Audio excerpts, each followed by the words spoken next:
Welcome to Blizzard Fire. We hope this video helps fire up your solution. In this video, I will explain how to set up Bluetooth in your Volkswagen Jetta. First, turn your vehicle's ignition to the accessory mode so the radio and lights are on.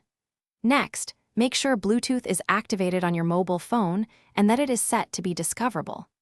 Your Jetta's Bluetooth system will typically be in discovery mode for about 3 to 5 minutes, ready to connect with a new device. Now, on your mobile phone, navigate to your Bluetooth settings and initiate a search for new devices.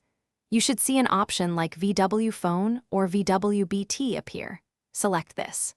A 4-digit PIN will then display on both your phone and your car's infotainment screen.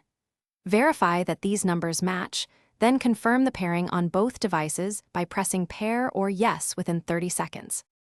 Once successfully paired, your Volkswagen Jetta may prompt you to allow access to your phone book.